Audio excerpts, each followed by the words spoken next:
Seguimos avanzando aquí en la mañana del centro. Estamos en vivo y en directo haciendo la mañana del centro. Bueno, dejamos la parte musical.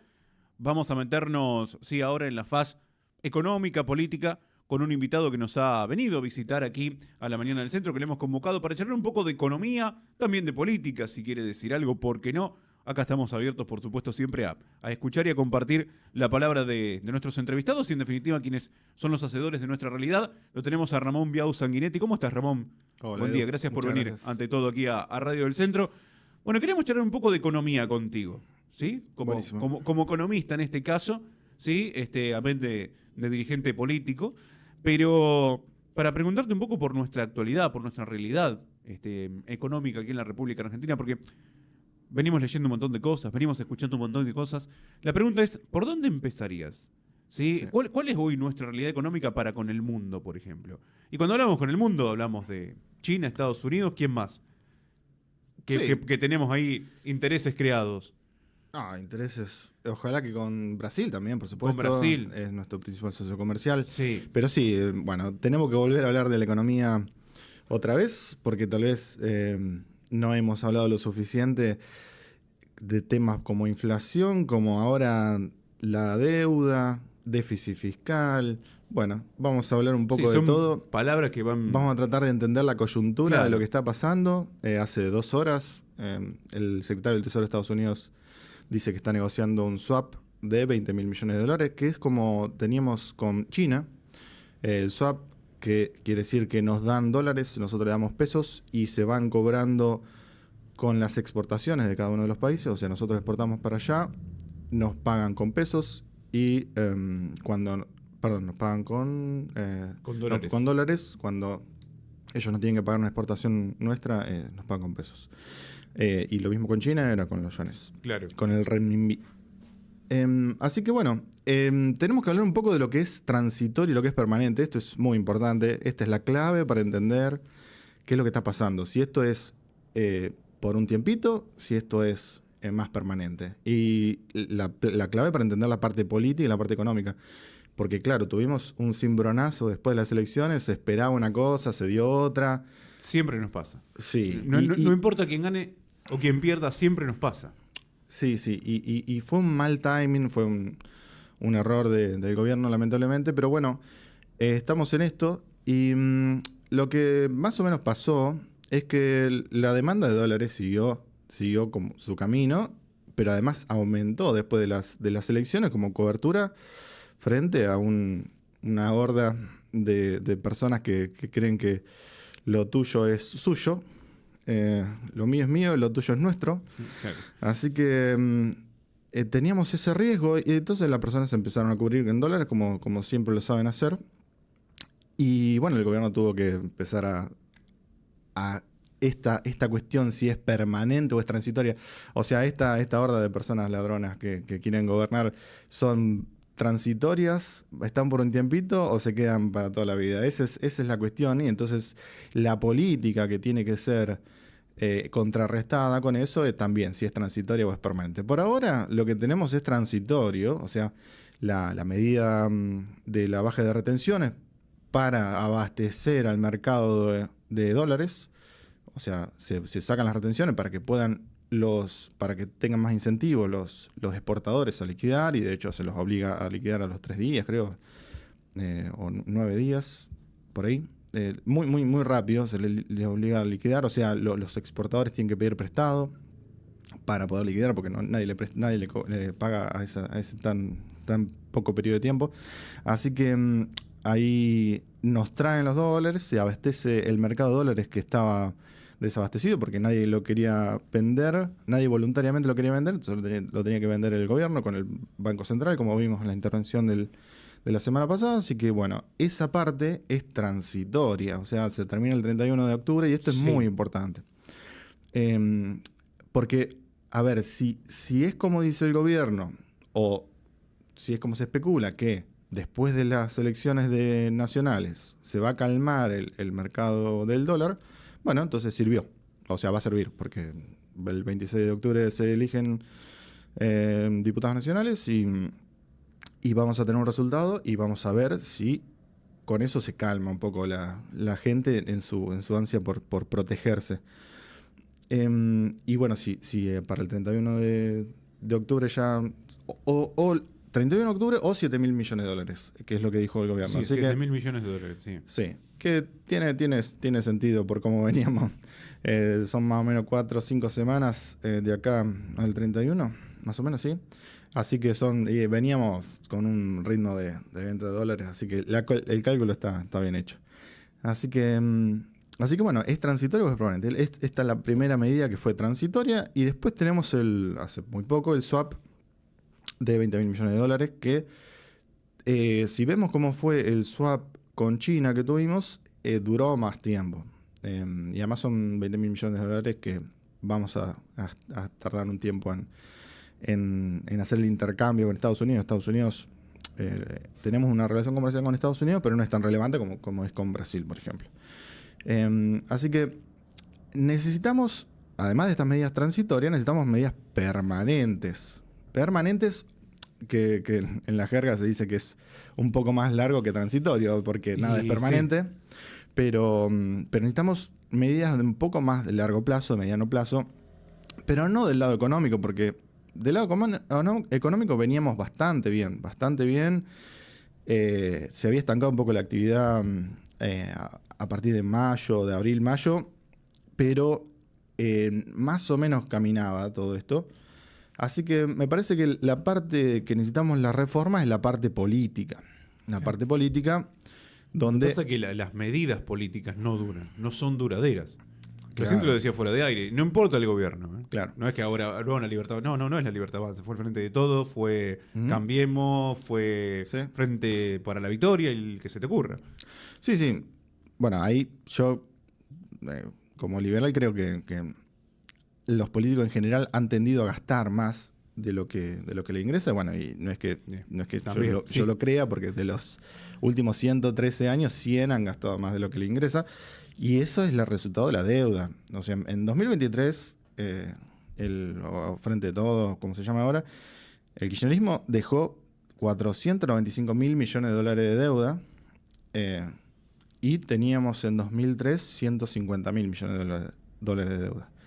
Cuando entraron, digamos, al gobierno. Claro, sí. Así que tenemos una cultura, justamente esta es la parte permanente de la Argentina, una cultura donde los políticos tienden a gastar más de lo que les ingresa. Y claro, también podemos decir que no le ponen límites al pueblo de qué es lo que le pueden ofrecer, porque no se puede todo. Es como que vos en tu casa, obviamente, tenés al niño, sobre todo los niños chiquitos, que te dicen quiero esto, y no le puedes dar todo, porque no te alcanza el sueldo. O porque tampoco les haría bien. Y también al pueblo, digamos, cuando vos estás del lado político, que me tocó estar también, hay un montón de personas que te piden cosas que son problemas privados, no son problemas públicos. Los políticos venimos a resolver problemas públicos, no problemas privados. Esto es muy importante. O sea, yo no te puedo dar una chapa a vos porque es tu problema. Te lo puedo dar como vecino, si se quiere, pero no como político. Porque es tu problema, no es un problema público. El problema público es lo que tenemos en las calles, en las veredas, en el hospital, en las plazas, etc. Esos son problemas públicos. Bueno, los políticos no le han sabido poner límite a la gente, o tal vez los quieren comprar, ¿no? Los quieren comprar con favores. Y esos favores se pagan del Estado, se pagan con impuestos. Entonces, terminamos por eso, lo que tenemos permanente, lamentablemente, es una cultura dentro de los políticos de gastar más y de no honrar los compromisos. De gastar más de lo que ingresa y no honrar los compromisos, no pagar las deudas. Somos el mayor defolteador de la historia de la humanidad, o por lo menos la historia moderna. Así que esa es la parte permanente de la que tenemos que hablar. Es muy importante que hablemos de cómo vamos a hacer para honrar nuestro compromiso, porque cada vez que se toma la deuda hay un partido que dice no te voy a pagar. Hay una doctrina que viene de la época colonial, que era la doctrina de la deuda odiosa, que era cuando cuando el rey tomaba una deuda sin autorización del pueblo, vamos a decir, con un prestamista y después se lo hacía pagar al próximo que venía. Pero bueno, a ver, acá tenemos el Congreso que ha sistemáticamente hecho presupuesto con déficit y también, ya te digo, un compromiso con un montón de cosas que no se pueden pagar tantas cosas con el ingreso. Los recursos son escasos y tenemos que elegir a dónde queremos destinar ese dinero. Tenemos que tener ciertas prioridades. O sea, si tenemos 100 prioridades, no son prioridades. Prioridades tienen que ser 5 o menos. Sí, no llega. Porque tenemos la carta de intenciones, digamos, de la ONU que tiene, ya te digo, como 100 prioridades. Ahora no me acuerdo exactamente cuál es el número, pero que claro, sí, vos decís, sí, terminar con el hambre del mundo, sí, todo perfecto. Y así, con un montón de la contaminación, etcétera. Pero necesitamos tener ciertas prioridades para hacer bien algunas pequeñas cosas. Bueno, entonces, esta cuestión permanente de la cultura que tenemos es importante charlarlo. Porque, por ejemplo, tenemos superávit ahora, pero es que es transitorio, digamos. Cuando está Milei tenemos superávit, pero cuando no está Milei, ¿qué vamos a tener? Es la pregunta. El patrón de comportamiento que hemos tenido es de déficit, no de superávit. Entonces, bueno, charlemos porque tenemos que tener superávit para poder pagar las deudas. Las deudas que dejaron los mismos que dicen que no van a pagar las deudas.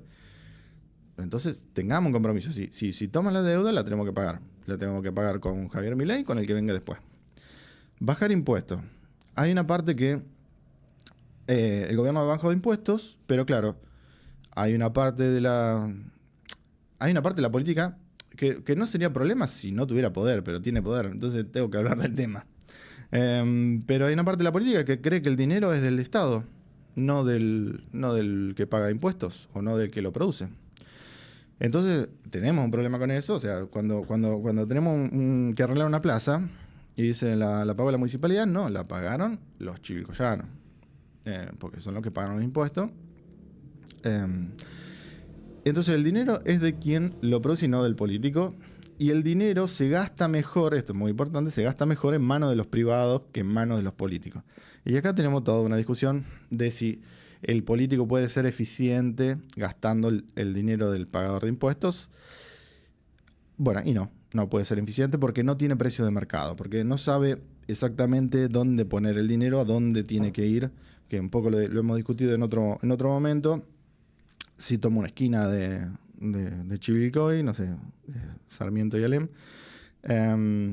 si en esa esquina cuántas bolsas de azúcar tiene que haber. Si no hay un comercio ahí, no lo puede saber el Estado, no puede saberlo ni con punteros políticos ni con nadie. No hay manera de saberlo si no hay precio de mercado. Y ahí es que tenemos también esta cultura de desprestigiar a cómo se maneja el privado en su vida diaria, que tenemos una historia con eso también. O sea, que la parte de las vacaciones, que nos vamos de vacaciones a Brasil, cuando el dólar está barato nos vamos a vacaciones, qué sé yo. Pero bueno, esas vacaciones gastadas de esa manera es mucho mejor que gastadas como la gastaron los políticos, que hacían supuestamente 4 autopistas y hacían una sola. Tenemos al tipo que hacía esas autopistas en el sur, es el segundo terrateniente más grande de Argentina. Lázaro Báez es el segundo terrateniente más grande de Argentina, ese mismo que tenía que hacer la ruta en el sur sobre todo. Sí. Y eso fue el dinero que se gastó de manos de los políticos. Entonces, tenemos, por eso, esa es la parte permanente que tenemos que hablar, de una cultura. La quita de regulaciones también que se ha dado con este gobierno. Habilitar un comercio tiene que ser más fácil que tener un comercio de droga. Que tenemos que hablarlo de forma adulta esto. Tener un comercio cualquiera tiene que ser más fácil que abrir un comercio de droga. No podemos estar... una persona normal que tiene secundario o primario tiene que poder abrir su kiosco. Sí, más fácil que lo que abre un comercio de droga. Pues si no, obviamente va a ser más tentador ir a las drogas. Tenemos que hablar de forma adulta de este tema. Porque si han tenido experiencia para habilitar comercio, hay algunos municipios que te piden bueno, cosas absurdas como el libre de deuda de la cuota alimentaria, por ejemplo. Y claro, vos decís, pero yo quiero pagar la cuota. Vamos a suponer que yo, bueno, ni siquiera estoy soltero, pero yo tengo que pagar cuota alimentaria. ¿Cómo hago para pagar la cuota si no tengo un emprendimiento, una Claro. forma de sustentarme? Si no tengo plata, ¿cómo la pago? Claro, y hay un municipio que te piden eso.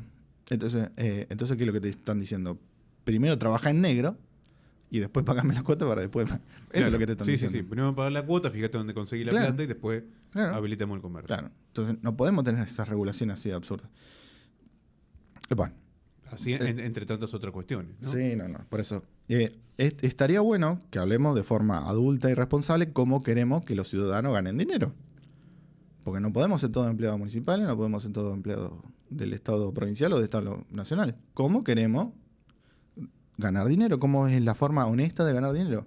En nuestra Constitución dice que todos tenemos derecho a ejercer industria lícita. Que industria lícita no es necesariamente una industria, sino puede ser un kiosco, Sí. Sí, puede sí. ser un servicio, puede ser el sector primario, lo que sea. Pero si queremos tener una discusión que valga la pena para una cultura, para tener una cultura razonable, donde ya te digo, se pueda ganar dinero y no que cuando ganás dinero viene un chango y te lo roba en la calle, o viene el Estado y te lo roba con impuestos, o te lo roba con inflación. Porque vos cuando cobras tu jornal, tenés que llegar seguro a tu casa para poder darle el dinero a la familia y alimentar a tu familia. Y ese dinero no se tiene que percudir en el camino con la inflación, ni tampoco con unos impuestos que sean impagables. Sería muy bueno que nos pongamos de acuerdo cómo es lícito ganar dinero. Porque también de fondo hay una cuestión como que ganar dinero es malo. Me parece que la cuestión es cuál es la forma de ganar dinero. Si yo di un servicio, si yo hice una mesa y la cobré y me la pagaron y con ese dinero fui a comprar fruta, eso es una forma lícita de ganar dinero, ¿no? Si hice una casa, si hice una pared, hice un albañil, hice una pared, me la pagaron, es una forma lícita de ganar dinero, ¿no? Bueno, tenemos que ponernos de acuerdo, de vuelta, cuáles son las formas lícitas de ganar dinero. Y esa forma lícita de ganar dinero no tiene que ser abusada a impuestos después o con la inflación. Entonces, bueno, el problema monetario que tenemos con la inflación, el problema de la moneda, porque cambiamos por lo menos 6 signos monetarios desde que tenemos Banco Central Estatal en 1945. Yo nací con el austral. Claro. Y el peso que supuestamente el mismo de los 90 ya no es el mismo, porque No es el mismo peso, ¿no? cambió en el 2002, pero además 100 pesos de ese momento, del 2002, no sé, tendría que hacer la cuenta, pero son un montón. No sé, 20.000 pesos de ahora o algo así. Pero los 100 pesos del 2002, sí. Sí. Sí. Si vos cobrabas un sueldo por ahí el que o sea, estamos hablando de un... O sea, yo en ese momento me pongo de autorreferencial para darnos cuenta del valor de... Por eso me pongo yo... cobraba por semana 5 o 6 pesos por el laburo que hacía. Claro. O sea, 5 o 6 pesos. Hoy, nada.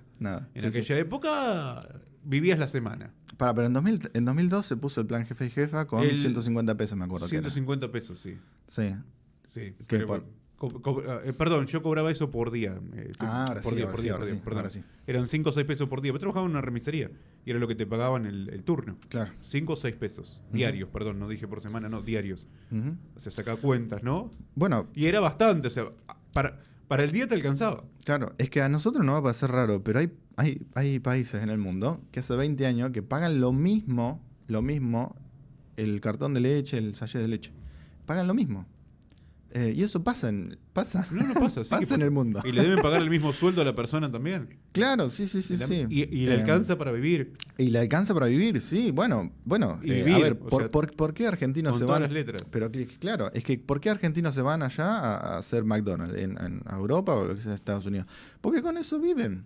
Con eso viven. Y tienen un crédito hipotecario o tienen un crédito para sacarse un auto, lo que sea. Porque con eso se puede vivir. Y acá podríamos ir hacia ahí, pero estamos eligiendo, la última elección se eligió acercarnos más a Cuba que a Chile. Y estoy diciendo Chile, no estoy diciendo ni siquiera Estados Unidos. Pero acerquémonos un poquito más a Chile, no a Cuba, no a Venezuela. Con eso vamos a vivir mucho mejor, se puede vivir mucho mejor. Con el tema de los discapacitados, me parece que el Estado Nacional, el gobierno nacional, se manejó muy mal, muy mal. Porque esto es muy sencillo de explicar. ¿Dónde viven mejor los discapacitados? ¿En Estados Unidos o en Cuba? ¿En Estados Unidos o en Venezuela? ¿A dónde viven mejor? ¿Dónde tienen mejor calidad de vida? ¿Dónde viven más? Es muy sencillo de explicar.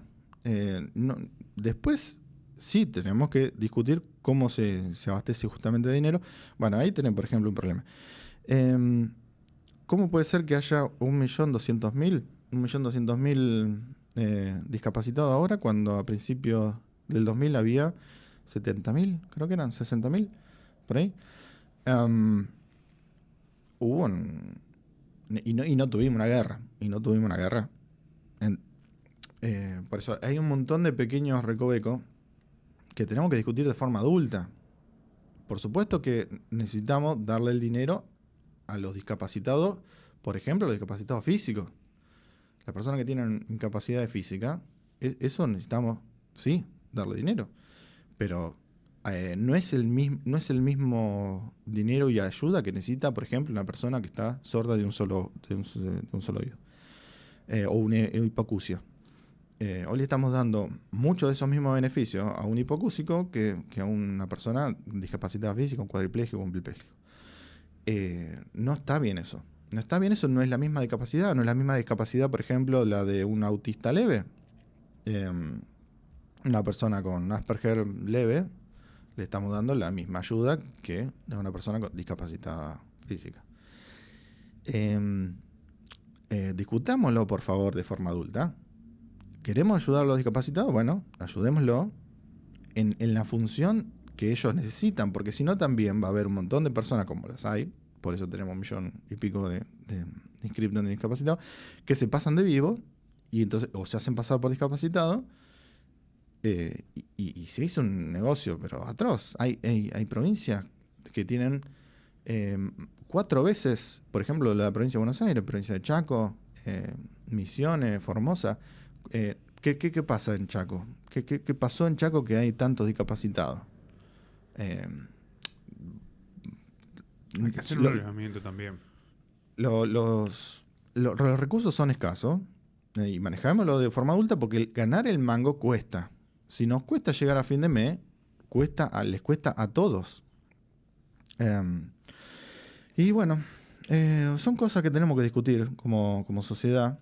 ¿Qué hacemos con el dinero? ¿Está bien ganar dinero? ¿Está mal ganar dinero? Pongámoslo sobre la mesa. Me gusta este planteo de lo permanente y lo... Exacto. Sí, es una cuestión cultural que también lo hemos hablado. Porque hoy está Milei, pero mañana cuando no esté Milei, ¿qué hacemos? No puede haber tanta diferencia ideológica.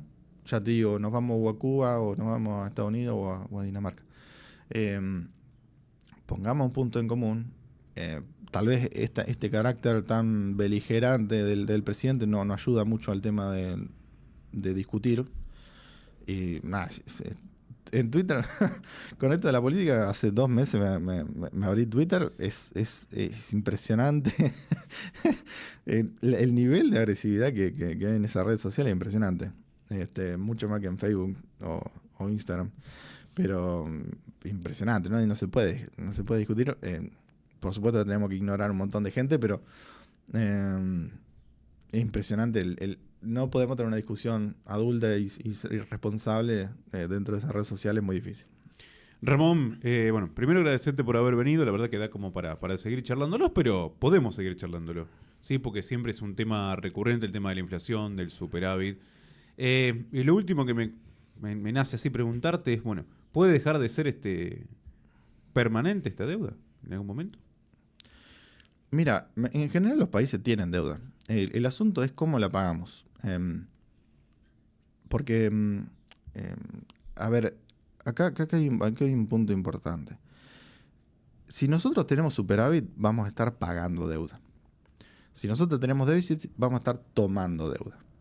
Esto es importante. Nosotros que nos queremos sacar la deuda encima, yo estoy de acuerdo con eso. A mí me parece que el Estado te debería tener 0 de deuda o a lo sumo, no sé, 10% del PBI, 20% del PBI para hacer algún puente o lo que sea.